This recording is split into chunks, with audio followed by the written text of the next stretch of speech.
चूँकि शिक्षक नियोजन से जुड़े हुए मुद्दे भी आपके सामने हैं और आप लोगों को ऐसा लगता है कि अगर अभी नियोजन नहीं होता है तो फिर बाद में नियोजन नहीं होगी, इलेक्शन के बाद कैसे होगी।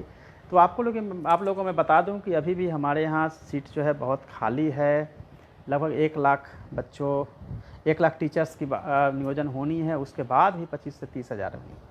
और यह तब है जब 40 स्टूडेंट पे 1 टीचर, यानी 40:1 पीपल टीचर रेशियो जो कहते हैं उसके हिसाब से। अब न्यू एजुकेशन पॉलिसी में यह जो रेशियो हो या 30:1 कर दिया गया, यानी कि 30 बच्चों पे 1 टीचर को रखना है। यानी कि आप यह समझ लीजिए कि कम से कम अगर बिहार में देखा जाए तो लगभग नए 1 लाख टीचरों की ज़रूरत पड़ेगी। नए 1 लाख टीचरों की ज़रूरत पड़ेगी, यानी कि वैकेंसी तो फिर से नहीं आने ही वाली है, बड़ी संख्या में आएगी। चलते हैं आपके प्रारंभिक शिक्षक नियोजन को लेकर भी काफ़ी कुछ आपको जानना है। तो 6 से 8 क्लास की हम पहले बात कर लेते हैं। 6 से 8 क्लास में आपको अपॉइंटमेंट को छोड़कर बाकी प्रोसेस के लिए लेटर इशू कर दिया गया है विभाग द्वारा, पहली बात। दूसरी, कई जगहों से शिकायतें आ रही हैं कि कई जगहों पे नियोजन इकाई जो है काम नहीं कर रही है, या कई जगहों पे यह कहा गया है नियोजन इकाई द्वारा कि उनको इंस्ट्रक्शन पास नहीं हुआ है। ऐसा नहीं है। नियोजन इकाई काम करे न करे, हमारे DO, DPO, BO, BRC, CRP level पे उनको मेरिट को तैयार करवाना है। तो वो काम में डिले अगर कहीं पे होता है, अगर आपके लेवल पे कहीं हमें कमेंट मिलता है कि कहाँ पे दिक्कत हो रही है, तो निश्चित रूप से उसको भी टेकअप किया जाएगा, पहली बात है। दूसरी बात तो मैं आपको बताना चाहता हूँ कि 1 से 5 का नियोजन के बारे में। तो 1 से 5 के नियोजन के लिए हमने सभी को इंस्ट्रक्ट कर दिया है कि एक्सेल सीट में सभी कुछ जो है वो एक्सेल सीट में सेव कर लिया जाए, एक्सेल सीट में एंट्री कर ली जाए। अब उसमें मेरिट नहीं बनाई जा सकती है जब तक कि माननीय उच्च न्यायालय का फाइनल डिसीजन नहीं आता है, या स्टे वैकेट अगर हो पाती है तो फिर हम लोग उसमें आगे बढ़ जाएंगे। लेकिन उसमें डिले इसलिए नहीं होगी क्योंकि मैंने एक्सेल सीट में बोला है कि सब लोग अब एक्सेल सीट में एंट्री करा लेंगे। तो 1 से 5 में, चूँकि देखिए आप सब जानते होंगे, एक्सेल सीट ऐसा है जिसमें कि अगर हमने एंट्री करा लिया तो हम बस हमारे फिंगर टिप पे होता है कि हम एक बार क्लिक करेंगे तो जो भी मेरिट होगा वो तुरंत आ जाता है। वो 1 मिनट भी नहीं लगता है उस मेरिट को आने में। और अगर उसको हम डिवाइड भी करना हो अलग अलग इंस्टीट्यूट्स का, डीएलएड, बीएड का भी, तो उसका कॉलम अलग से बना होगा डीएलएड, बीएड का। जैसे हम इंटर करेंगे, सेलेक्ट करेंगे बीएड, तो सब एक साथ बीएड हो जाएंगे, एक साथ डीएड होगा। एक्सेल सीट में अगर आपने वर्क किया होगा तो आप सबको पता होगा कि एक्सेल सीट बहुत ही अच्छा है, जिसको कि जिसका रिजल्ट अगर लेना हो तो बहुत कम समय में लिया जा सकता है। तो ये सजेशन अच्छा है कि हम एक्सेल सीट में उसको एंट्री के लिए हमने कह दिया है। एक्सेल सीट में सब कुछ सेव होगा और उसके चलते आपकी नियोजन की जो डिले की संभावना है वो नहीं हो पाएगी। 2 तरह पे काम हो रहा है। एक तो विभाग ने रिक्वेस्ट किया है स्टे वैकेट के लिए एचई साहब को, और दूसरा जो भी निर्णय माननीय उच्च न्यायालय का आएगा उसका स्वागत किया जाएगा और फिर एग्जामिन की जाएगी कि उसमें आगे क्या करना है। और एक स्टे वैकेट हो जाता है तो बात ही ख़त्म हो जाती है। और इसमें अगर सपोज है कि किसी को एंट्री का चांस मिलता है, किसी खास को, सपोज डेट कि सीट दिसंबर को मिले या ना मिले तो भी हम लोग समय पे करा लेंगे, मिलेगा तो भी हम लोग कुछ समय देकर हम आगे बढ़ा सकते हैं। बट ये माननीय उच्च न्यायालय के अधीन है, हम लोग इस पर कुछ भी कमेंट नहीं कर पाएंगे। और रही बात आपके फिजिकल टीचर का, तो मैंने पहले ही बता रखा है, ऑलरेडी सॉफ्टवेयर डेवलप करके हम तैयार रखे हुए हैं। जैसे ही कैबिनेट से अप्रूवल मिलेगा आपके सामने होगा सब कुछ। उसमें टाइम नहीं लगना है क्योंकि उसमें 15 दिन का हम समय देंगे। 15 दिन में आप लोगों को अप्लाई करना है।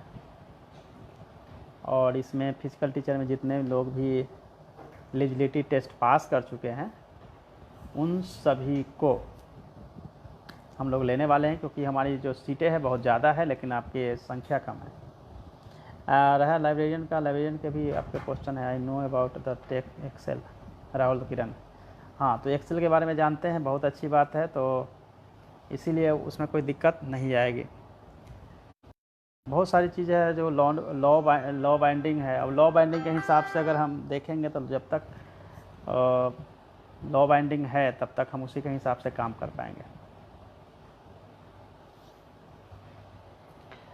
फिर से अगर कहीं से प्रॉब्लम आ रही है तो हम लोग अपना कंट्रोल रूम चालू करेंगे। और चूँकि आप जानते हैं कि कोर्ट 10 तक बंद हो गई है, आज 5 है, उसके बाद 5 के बाद 5 दिन और हमें वेट करना होगा। जैसे ही खुलती है तो एजी साहब इसमें प्रयास करेंगे और जो भी उसका रिज़ल्ट आएगा वो आपके सामने होगा, उसके हिसाब से हम लोग आगे बढ़ेंगे।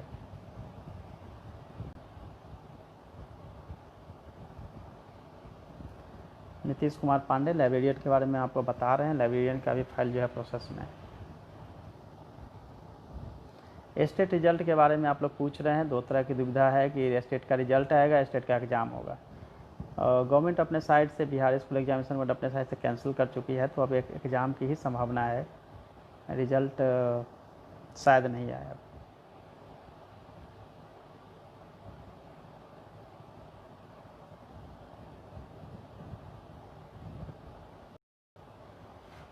जो लोग पहले से जुड़े हुए मेरे साथ, मैंने आपको नेशनल एजुकेशन पॉलिसी 2020 बताया, उसमें आपको क्लियर मैंने बताया कि टीचर्स के रिक्वायरमेंट जो है और भी हम लोगों को ज़्यादा है, इसलिए वो वैकेंसीज तो आनी ही आनी है, क्योंकि संख्या इतनी ज़्यादा है कि लाख तो कम से कम सीट और भी होनी चाहिए, क्योंकि अभी 25,000 तो अभी बचे हुए हैं।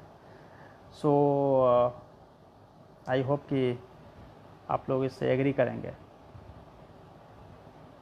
आप लोग जो है कई चीज़ें जो है हाइपोथेटिकल क्वेश्चंस आपके हैं कि इलेक्शन से पहले होगा, इलेक्शन के बाद होगा, इलेक्शन कब होगा, ये मैं कैसे बता सकता हूँ। आयोग तय करती है इलेक्शन कब होगी, इलेक्शन डिले होगी, इलेक्शन टाइम से होगी, ये सब डिसीजन जो है वो कमीशन करेगी। और कमीशन, जैसा कि आपको पता है कि सभी पॉलिटिकल पार्टियों से मांगा गया है उनके ओपिनियन, और ओपिनियन के बाद डिसाइड होगा कि कब इलेक्शन होगी, उसके हिसाब से ही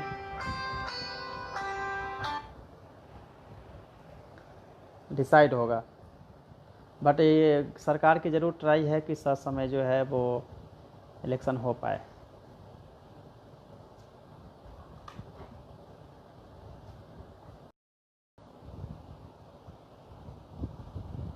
योगी सोनू ने कहा है कि सरकार की मंशा बहाली की है कि नहीं। आप लोग बहुत इंटेलिजेंट हैं, इंटेलेक्चुअल क्लास अगर कहा जाए तो आप लोग तैयारी करते हैं। सरकार की मंशा नहीं होती तो पिछले साल जून जुलाई में ही आपकी वैकेंसी निकली है, और किसी न किसी कारण से आगे बढ़ रही है। और अभी भी एजी साहब को लिखा गया है, और एजी साहब इसमें कोर्ट से स्टे वैकेट के लिए अनुरोध करेंगे। तो क्या ये मंशा नहीं हो तो क्या है? आप सभी को पता है कि डिले की वजह क्या है। कोर्ट में पेंडिंग मैटर है, एक नहीं कई केसेज है, उसके बाद भी आप लोग केस करते हैं और उसके बाद बोलते हैं कि सरकार को ऊपर लेकर रख देते हैं आप लोग।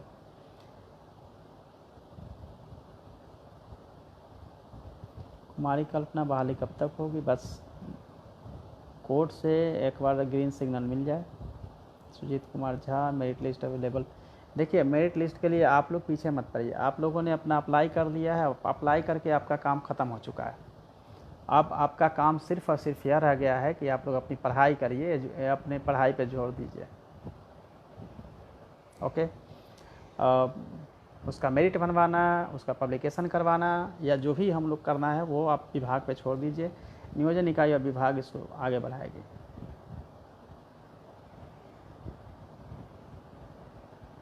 हाई स्कूल का पूछ रहे हैं। हाई स्कूल में आपको सबको पता है कि हाई स्कूल में आप लोगों को नियोजन पत्र मिलने जा रहा है 25 अगस्त तक। चंद्र काउंसलिंग का पूछ रहे हैं। काउंसलिंग का आप छोड़ दीजिए, देख लीजिए, अभी आप देख रहे हैं सिचुएशन, उसके हिसाब से काउंसलिंग जो कराई जाएगी वो आपको पहले से अनाउंस कर दिया जाएगा, आपको समय दिया जाएगा। आपत्ति ऑनलाइन की बात कर रहे हैं, ये मैं विचार कर रहा हूँ कि जो आपकी आपत्ति है वो ऑनलाइन ले ली जाए, क्योंकि सभी जगह घूम घूम कर देना बहुत मुश्किल होगा। अब इसके लिए सब कुछ हम लोग मेरिट जो है वो जारी कर देंगे, और फिर आपको आसानी होगी उसमें। बहुत सारे जो हमारे स्टूडेंट्स हैं वो सीटेट दिसंबर को मौका देने की बात कर रहे हैं, तो विभाग के लेवल पे यह डिसीजन नहीं है, ये पेंडिंग जो है माननीय उच्च न्यायालय के पास पेंडिंग है।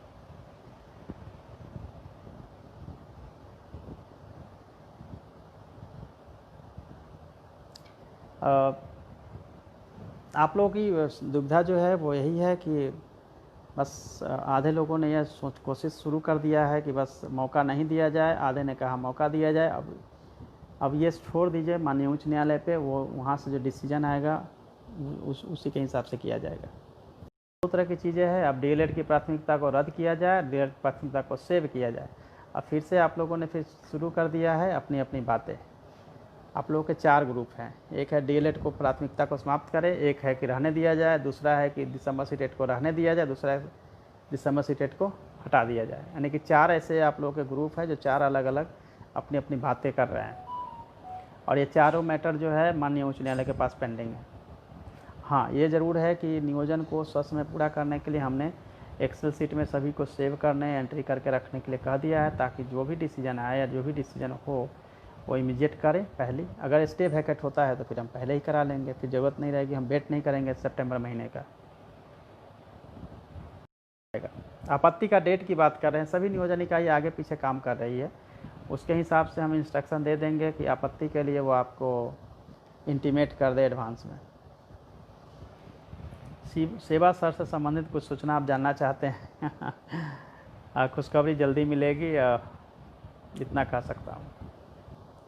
विवेक कुमार ने कहा है कि मुखिया ने सबको सीट सेटिंग कर लिया। ऐसा नहीं हो पाएगा, क्योंकि मेरिट अगर है और किसी को अगर गलत तरीके से चूज भी किया जाएगा तो उसको कैंसिल कर दिया जाएगा। मेरिट लिस्ट आपको बताया नहीं जाएगा जब तक कि कोर्ट से फाइनल नहीं होता है, बना के रखा जाएगा, और फिर नियोजन पत्र वितरण जो है वो रोका गया है, तो जैसे डिसाइड होगा उसके हिसाब से किया जाएगा। और कैंप लगा कर नियोजन पत्र, हाँ कैंप लगा कर नियोजन पत्र के लिए ऑलरेडी बना हुआ है, नियोजन पत्र कैंप लगा कर ही दिया जाएगा ताकि किसी तरह की गड़बड़ी नहीं हो।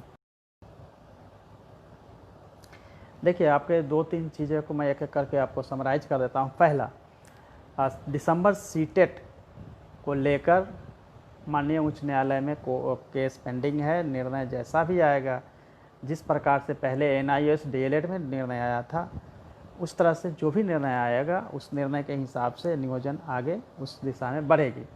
लेकिन चूँकि उसमें अपॉइंटमेंट पे मनाही की गई है, तो हम पूरे मेधा तक प्रोसेस जो है वो करवा रहे हैं, और यह समय से पूरा हो जाएगा। पहली बात। रही बात कि दिसंबर सीटेट को मौका देना न देना, यह माननीय उच्च न्यायालय के पास पेंडिंग है। ठीक है। डीएलएड और बीएड की प्राथमिकता की बात है, तो आप सबको पता है डीएलएड बीएड की प्राथमिकता को लेकर भी माननीय उच्च न्यायालय में जो स्टे उस दिसंबर 2019 के जो लेटर है उस पर स्टे लगाई गई है, इसलिए 1 से 5 में मेधा नहीं बनाई जा रही है। लेकिन हमने इंस्ट्रक्शन दिया है कि एटलीस्ट एक्सेल सीट पे सब कुछ एंट्री करा के रखने के लिए, लेकिन उसमें मेधा नहीं बनाई जा सकेगी।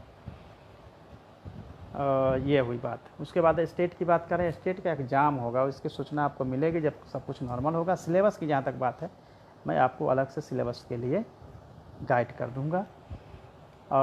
ये रही तीसरी बात। चौथी बात रही कि आप स्टेट का रिजल्ट का जहाँ तक सवाल है, तो उसकी संभावना बहुत कम है, अब रिजल्ट नहीं हो पाएगी क्योंकि कैंसिल कर दी गई है, एग्ज़ाम जल्दी ही हो जाएगी। 5वें पॉइंट जो है, कई जगह नियोजन इकाई में काम प्रॉपर नहीं हो रहा है, डिस्ट्रिक्ट में प्रॉब्लम है, तो वो मैंने नोट डाउन करवा लिया है, वो जल्दी ही उनको कर दिया जाएगा। नियोजन पत्र कैंप से है तो वो करवाई जाएगी, ऑनलाइन के माध्यम से आपकी आपत्ति ली जाएगी। और मोटा मोटी और कुछ इशू है तो आप बताइए। फिजिकल टीचर का कैबिनेट से अप्रूव होते हुए हो जाएगा, लाइब्रेरियन का प्रोसेस में है।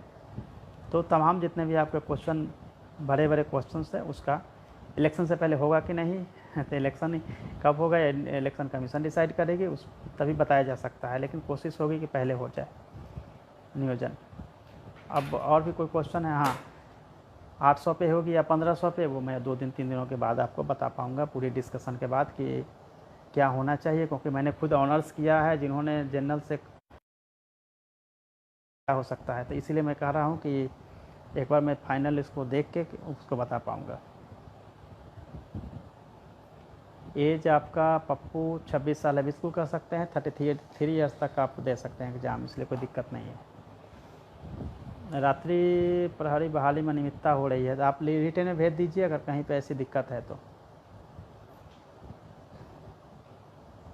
लाइब्रेरियन का बता दिया है, प्रोसेस में है। तो मुझे लगता है कि आपके जितने भी क्वेश्चंस हैं उसको मैंने जवाब दे दिया है, और आई होप कि आप लोग सब संतुष्ट हो जाएंगे। आप तैयारी करेंगे। न्यू एजुकेशन पॉलिसी के बारे में भी जो हो सकता था वो मैंने आपको बताया। उसमें से कुछ क्वेरी होगी तो आप मुझे पूछेंगे तो उसका भी जवाब आपको मैं दे सकूँगा।